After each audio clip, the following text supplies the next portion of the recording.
살아계시는 거룩하신 저희들의 아버지 하나님, 우리 하나님의 크신 은혜를 인하여 감사를 드립니다. 사랑의 주님 닮기 원합니다. 저희를 인도하여 주시옵소서.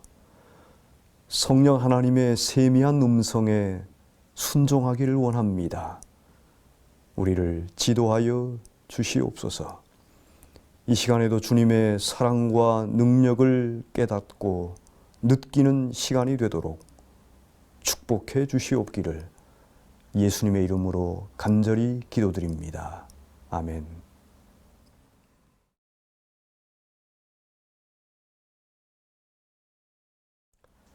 안녕하십니까? 예수님 때문에 재림 교인님이 행복한 박정택 목사입니다. 이 시간에 나를 위로하시는 대제사장이라는 제목으로 말씀을 연구하고자 합니다. 어떤 분들은 계시록이 너무 어려워서 이 땅에서는 이해할 수도 없고 하늘에 가서나 배울 수 있는 책이라고 말하곤 합니다. 그러나 이 책은 누구나 이해하려는 마음만 있으면 누구든지 이해할 수 있도록 열려져 있는 계시입니다. 계시록은 의심할 나위 없이 예언서입니다. 예언서를 연구하는 데는 세 가지 부류의 해석 방법이 있습니다. 첫 번째는 미래주의의 해석 방법, 과거주의의 해석 방법, 그리고 그 중간인 역사주의적 해석 방법이 있습니다. 재림교회는 역사주의 해석 방법을 따르고 있습니다. 미래주의 해석 방법이란 요한계시록이 전적으로 미래에 속하는 예언들로 구성되었다는 관점에서 해석하는 반면에 과거주의의 해석 방법은 요한계시록이 사도 요한의 시대에 이미 일어난 사건들의 설명일 뿐이라는 입장에서 계시록을 해석하는 시도입니다. 그리고 또 다른 방법인 역사주의의 해석 방법은 요한이 자신의 시대의 교회들에게 편지했지만 요한의 시대로부터 세상 끝날까지 그리고 하늘에 이르기까지의 모든 시대에 걸친 기독교의 역사를 영감으로 예언했다고 해석하는 방법입니다. 우리는 앞으로 계속되는 이 계시록의 연구에서 역사주의적 해석 방법을 따를 것입니다. 왜냐하면 요한계시록 1장 19절에 말씀하시기를 그러므로 내가 본 것과 요한이 본 것과 과거형입니다. 즉 1장의 계시이지요. 내가 본 것과 이제 있는 일과 장차 될 일을 기록하라는 말씀이 있기 때문입니다. 요한이 기록한 것은 당시로서 현재에 속한 이제 있는 일과 그리고 미래에 속하는 장차 될 일입니다. 요한이 기록한 것은 1장 1절에 기록된 것처럼 반드시 속히 될 일과 3절에 있는 것처럼 때가 가까움을 알리는 일들과 좀 더 나아가 더 나중에 성취될 일들과 아주 나중에 성취될 일들을 기록하고 있기 때문입니다. 오늘 이 시간에 우리 하나님께서 저와 여러분에게 주시는 본문의 말씀은 요한계시록 1장 9절에서 20절에 있는 말씀입니다. 먼저 계시록 1장 9절 10절에 있는 말씀을 보시겠습니다. 나 요한은 너희 형제요 예수의 환난과 나라와 참음에 동참하는 자라.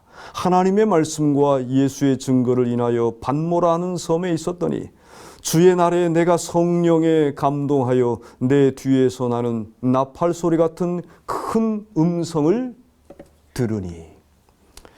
계시록 서론이 끝나고 9절부터 본론이 시작되고 있습니다.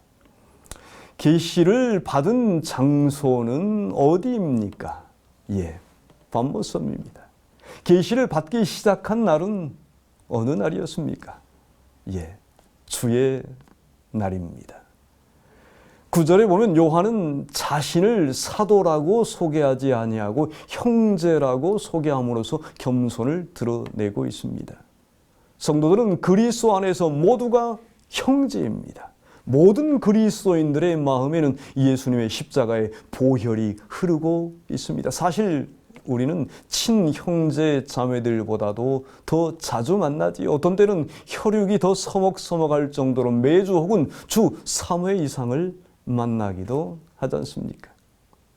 여러분, 모든 그리스도인들은 같은 배를 타고 함께 항해하는 사람들입니다. 풍랑을 만나도 같이 만나고, 고난을 당해도 같이 당하고, 배 안에서 식량이 모자라면 함께 모자라는 것이고, 배가 고장나면 함께 어려움을 당하는 것입니다. 그러므로 우리는 우리 형제들의 고난과 고통에 동참하는 정신을 가져야 합니다. 그러므로 서로 격려하며 헐뜯지 말고 비난하지 말고 서로 위로하며 나누며 살아가야 할 줄로 믿습니다. 9절에 나 요한은 너희 형제요 예수의 환난과 나라와 참음에 동참하는 자라. 이 말씀은 당시에 요한 혼자만 고난당하고 있지 않고 있었음을 암시해주고 있습니다. 하나님의 말씀과 예수의 증거를 인하여 반모라는 섬에 있었더니, 이 표현은 잠시 그곳에 있었음을 암시해주고 있습니다. 기록에 의하면 도미티아누스 황제 치하에서 예수님을 증거하다가 이 요한이 잡혀서 사형언도를 받고 끓는 가마 속에 던짐을 받았지만, 다니엘의 세 친구를 불 속에서 구원하신 우리 하나님께서 요한을 그 끓는 기름 가마 속에서 구원해 주셨습니다. 왜요? 아직 그에게는 할 일이 남아 있었기 때문입니다. 이 계시록을 기록해야 했습니다. 도미티아누스 황제 14년인 AD 94년경 반모섬으로 귀환 가서 거기서 약 18개월 기간 동안 지내고, 도미티아누스 다음 황제인 네르바가 즉위하면서 정치범들을 사면할 때 석방되어서 에베소로 돌아갔던 것입니다. 여러분, 이 반모섬은 에베소에서 약 90km 떨어져 있는 거리에 있는 초승달 모양의 아주 작은 바위섬입니다. 길이는 16km이고 폭은 9.6km입니다. 화이부인은 원수들이 정치범 수용소로서 착고에 채워서 감시병에 채찍에 맞으며 중노동을 하고 보잘것없는 음식을 먹기에 돌보는 자가 없는 노인 요한이 거기서 죽을 줄 알았다고 그랬습니다. 그러나 거기서 이 요한은 친구를 사귀고 회심자를 얻었다라고 기록하고 있습니다. 1899년 원고 150쪽에서 그렇게 말씀하고 있습니다. 놀라운 선교의 사역을 그 험난한 채찍질을 맞으면서도 이 요한은 계속한 것입니다. 1장 10절에 주의 날에 내가 성령에 감동하여 내 뒤에서 나는 나팔 소리 같은 큰 음성을 들으니, 나팔 소리 같은 큰 음성, 하나님의 임재를 상징하고 있지요. 시내산에 10계명이 선포되어질 때에도 출애굽기 19장 16절의 그 장면과 비슷한 장면입니다. 여러분, 요한은 반모섬에서 참으로 고된 한 주를 보내고 주의 날을 맞이했습니다. 주의 날이라는 표현은 신약 성경에 오직 한 번만 나오는 단어입니다. 어떤 사람들은 이 성경절이 초대교회 교인들이 일요일을 예배일로 지킨 근거라고 하시는 분들이 있습니다만, 이는 역사적으로 볼 때 사실과 완전히 다릅니다. 요한 당시에 일요일이 예배일로 지켜진 기록은 어디에서도 찾을 길이 없습니다. 계시록이 기록된 후에 상당한 기간이 흘러간 다음에 일요일이 예배일로 지켜지기 시작했습니다. 일요일을 주일로 부르기 시작한 최초의 사람은 AD 190년경의 알렉산드리아의 교부 클레멘트입니다.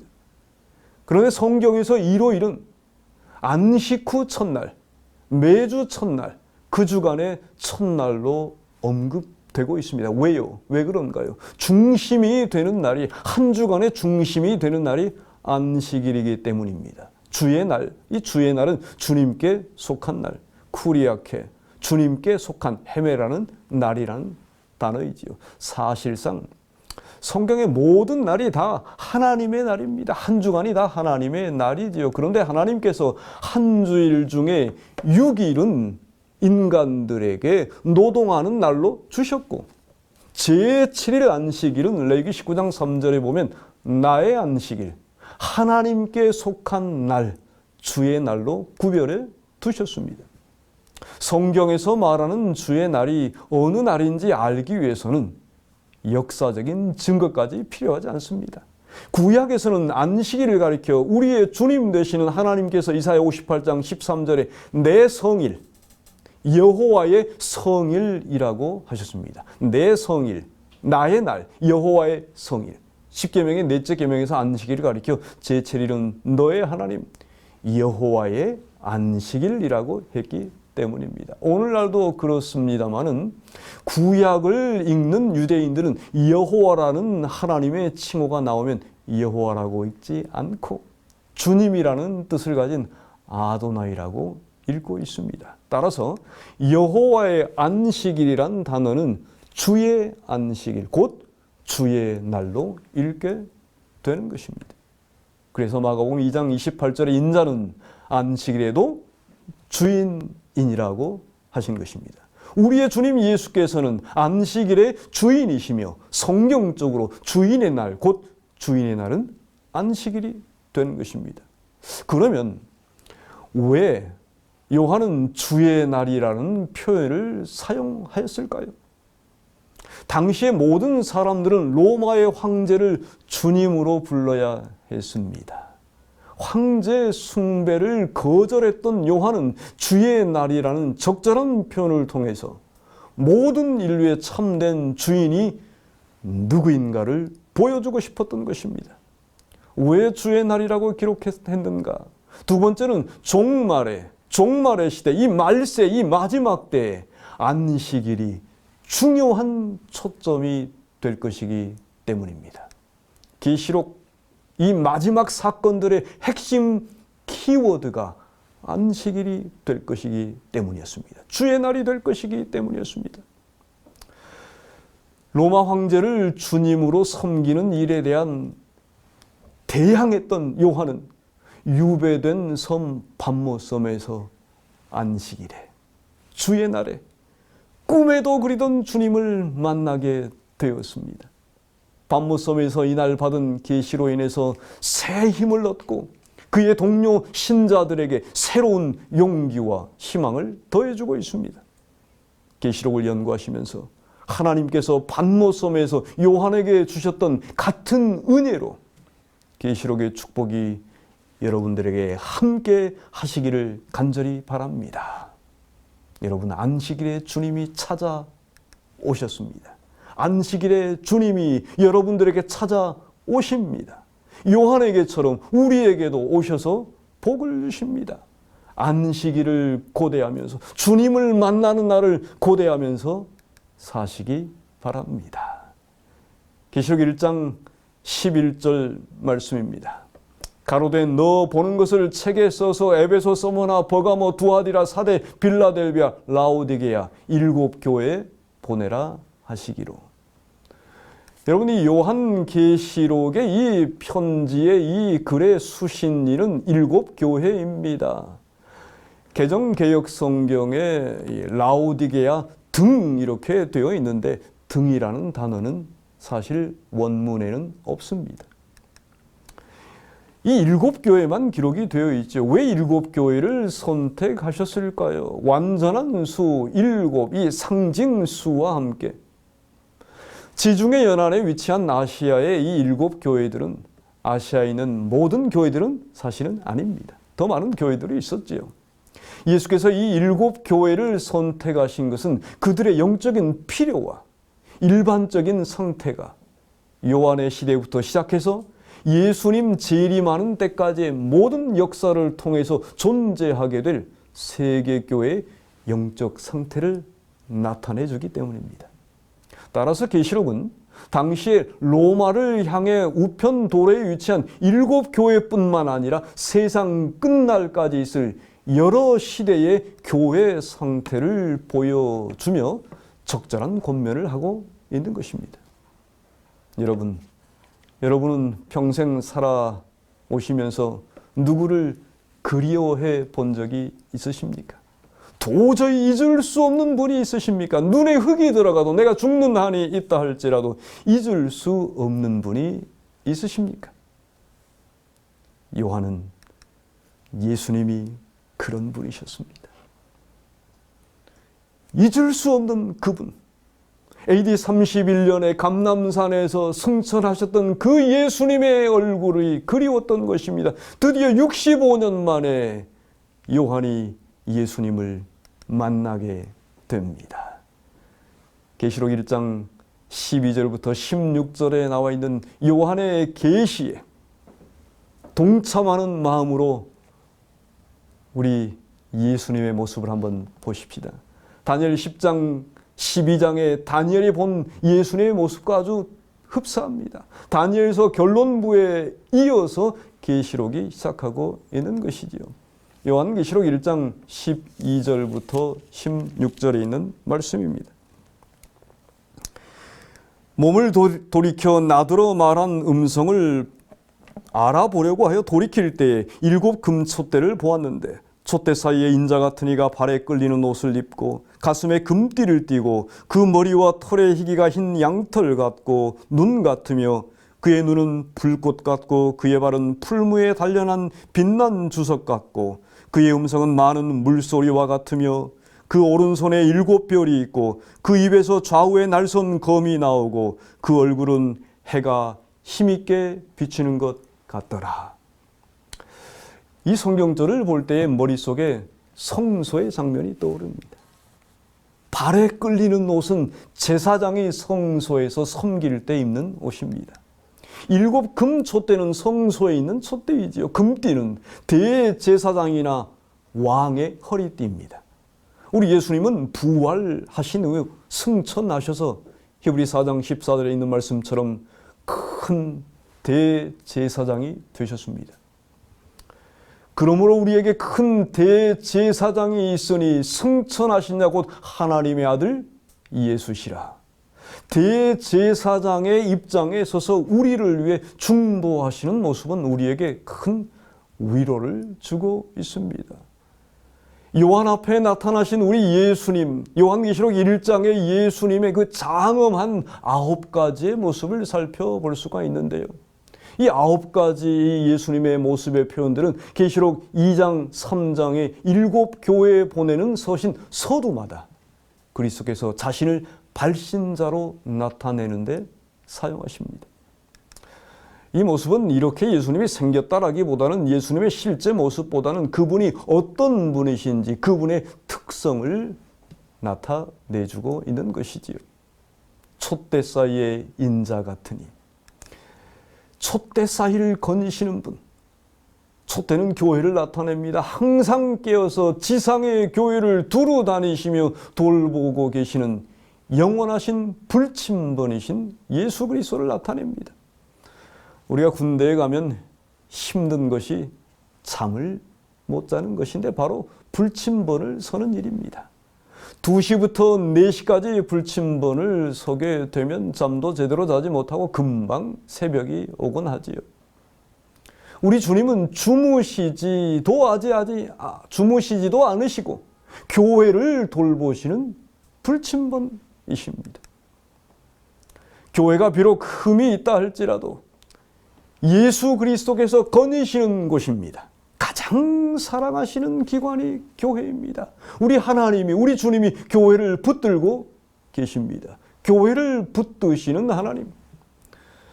사람들은 교회가 망할 것이라고 이렇게 얘기하곤 합니다. 그런데요, 하나님의 금촉대인 교회는 망하지 않습니다. 왜요? 하나님이 붙들고 계시기 때문입니다. 예수님이 붙들고 계시기 때문에 하나님의 교회는 망하지 않습니다, 여러분. 그러므로 주님의 피로 사신 몸된 교회 금촛대를 붙들고 사시기 바랍니다.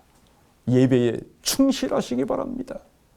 이스라엘의 특징은 성전 중심의 생활입니다. 모든 걸 세상에 양보해도 예배만큼은 양보하지 말고 신실하게 경배해 드리며 사시는 모두가 되기를 바랍니다. 발에 끌리는 옷을 입고 가슴에 금띠를 띠고, 다니엘 10장 5절 6절과 동일한 표현들이지요. 대제사장들이나 왕이 입던 옷입니다. 긴 의복은 위엄을 상징합니다. 머리에 털의 희기가 흰 양털 같고 눈 같으며, 그리스도의 무죄성, 신성, 흰머리는 지혜, 위엄, 오랜 경험을 상징하고 있습니다. 성소에서 우리를 위해서 중보하고 계시는 우리 주님은, 우리 주님의 눈은 불꽃 같다고 했습니다. 여러분, 홀로 남몰래 흘리는 하나님의 자녀들의 눈물을 그냥 넘겨보시지 않으시는 그러한 눈이십니다. 하나님의 자녀들로 하여금 고통당하게 하는 사단의 모든 괴계를 살피시는 눈입니다. 세상 만사를 꿰뚫어 보실 수 있는 눈. 그분 앞에서 아무것도 감출 수 있는 것이 없습니다, 여러분. 그러므로 우리는 정직한 삶을 살아야 합니다. 다섯 번째, 그분의 발은 풀무불에 단련한 빛난 주석 같다고 있습니다. 그리스도의 편재성, 돕는 일에 빠르고 금방 용광로에서 나와서 흐르는 주석은 무엇이든지 태워버릴 수 있듯이 하나님의 자녀들을 박해하는 원수들을 심판하시는 발입니다. 그분의 음성은 많은 물소리와 같으며 그 오른손에 7별이 있고 아무도 뺏을 수 없는 강한 힘, 그 오른손에 7별. 별은 지도자를 상징하는데 우리 주님은 지도자들을 붙들고 계십니다. 보호자 되시는 그리스도이시지요. 그의 입에서 좌우의 날선 검이 나오고 이사야 49장 2절을 인용하고 있는 것입니다. 말씀으로 심판하실 것입니다. 우리 주님은 심판주이십니다. 계시록 19장 13절에 원수들과 싸우러 나가시는 예수님의 이름이 곧 하나님의 말씀입니다. 계시록 19장 13절에 보시면 또 그가 피 뿌린 옷을 입었는데 그 이름은 하나님의 말씀이라 칭하더라. 우리 예수님의 이름은 하나님의 말씀입니다. 그 얼굴은 해가 힘있게 비치는 것 같았습니다. 태양과 같은 치유의 광선을 발하시는 주님. 변화산상에서 요한이 보았던 예수님의 모습과 비슷했던 것이지요. 이런 예수님의 모습을 볼 때 요한은 그 빛나는 영광으로 인해서 예수님의 발 앞에 엎드러져 죽은 자같이 되었습니다. 주님의 영광 앞에 고개를 들 자가 누구이겠습니까? 모세는 하나님의 영광이 지나갈 때 바위 틈에 얼굴을 숨겼습니다.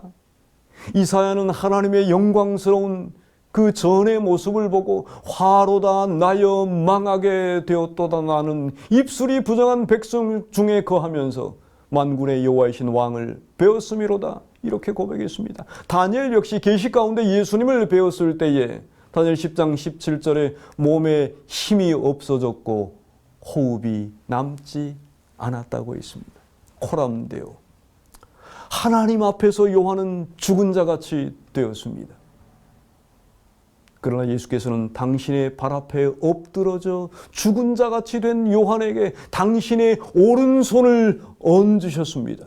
저는 요한계시록을 보면서 가장 감동적인 구절 한 구절을 선택하라면 계시록 1장 17절을 꼽고 싶습니다. 가장 감동적인 장면입니다.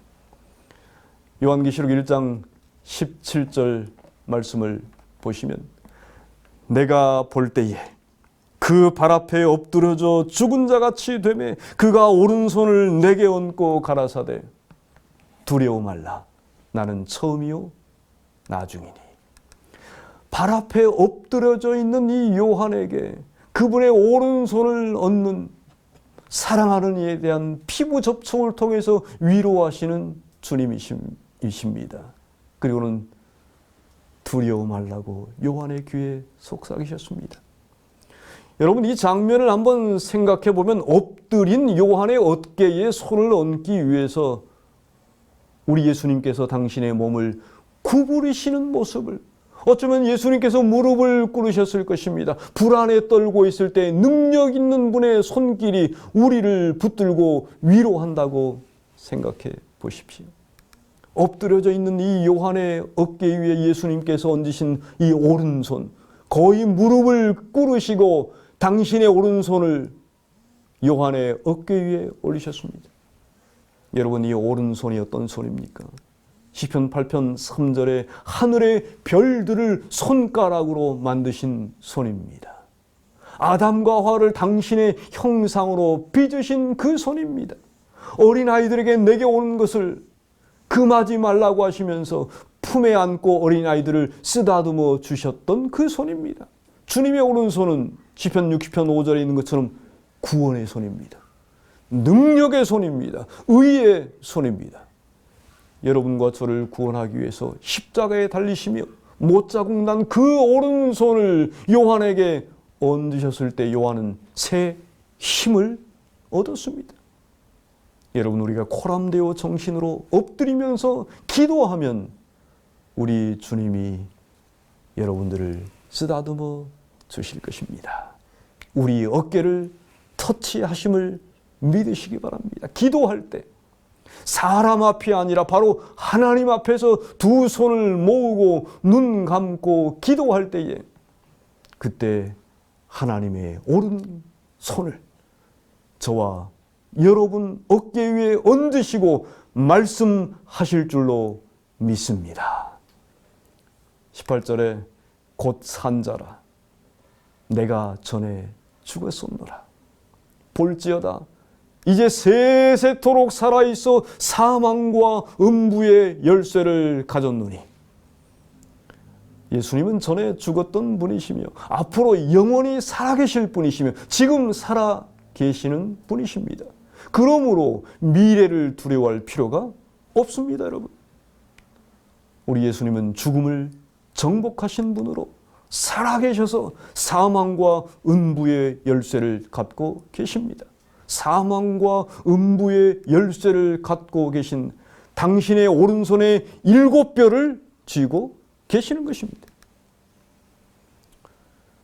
요한계시록 2장 3장의 7교회에 보내는 기별을 위한 도입 부분인 이 오늘의 본문의 교훈은 이와 같습니다. 첫 번째, 우리 예수님이 대제사장이시다라는 것입니다. 대제사장이신 예수 그리스도께서 나를 사랑하신다라는 것입니다. 그러므로 용기를 내라는 것입니다. 그분의 오른손을 내게 얹고 가라되 두려워 말라. 왜냐하면 나는 처음이요 나중이니. 두려워 말라. 왜냐하면 사망과 음부의 열쇠를 가졌노니. 계시록은 핍박받으면서 어린 양을 따르는 사람들에게 힘을 주고 용기를 주고 희망을 주는 것이 목적입니다. 마귀가 고통을 줄 수 있습니다. 그러나 사망의 열쇠를 가지신 분이 예수님이십니다. 담대하시기 바랍니다. 악한 세력에게 최후의 파멸의 날이 다가오고 있습니다. 협박을 당한다 할지라도 두려워하지 마십시오. 좌절감을 주더라도 물리치고 용기를 내서 끝까지 신앙의 완주를 하시기 바랍니다. 우리는 승리하도록 되어 있습니다. 로마서 8장 39절에 보면 높음이나 깊음이나 다른 아무 피조물이라도 우리를 우리 주 그리스도 예수 안에 있는 하나님의 사랑에서 끊을 수 없으리라. 왜냐하면 하나님께서 우리를 꼭 붙들고 계시기 때문입니다. 하나님의 손에서 우리를 빼앗아갈 자는 아무도 없습니다. 여러분, 일이 잘 진행되지 않고 몸은 피곤하며 원수는 강할지라도 나와 함께 하시는 하나님을 기억하시기 바랍니다. 한번 외쳐보십시오. 대제사장 예수님이 나와 함께 하신다.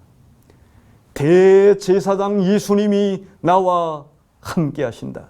사망과 음부의 열쇠를 가지신 예수님이 나와 함께 하신다. 말씀 마칩니다.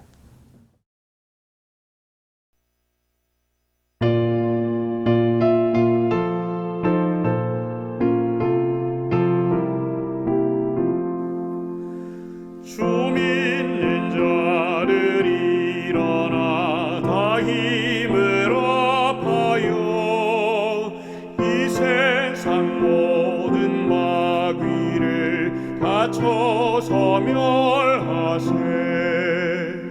이 앞에 오는 적군을 다 싸워 이겨라. 주 예수 믿는 힘으로 온 세상 이기네. 믿음이 이기네. 믿음이 이기네. 주 예수를 믿음이 온 세상 이기네. 온 인류 마귀 괴율로 큰 죄에 빠지니 잠진리로서 뛰고 늘 기도드리세. 잘 믿고 의지하여서 겁없이 나가세.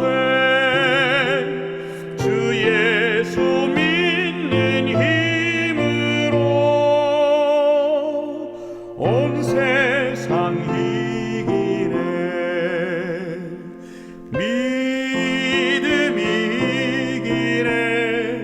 믿음이 이기네. 주 예수를 믿음이 온 세상 이기네. 끝까지 이긴 자들은 흰옷을 입히고 또 영생 복을 주시니 참 기쁜 일일세. 이 어두운 세상 지나서 저 천국 가도록 주 예수 믿는 힘으로 온 세상 이기네. 믿음이 이기네. 믿음이 이기네. 주 예수를 믿음이 온 세상 이기네.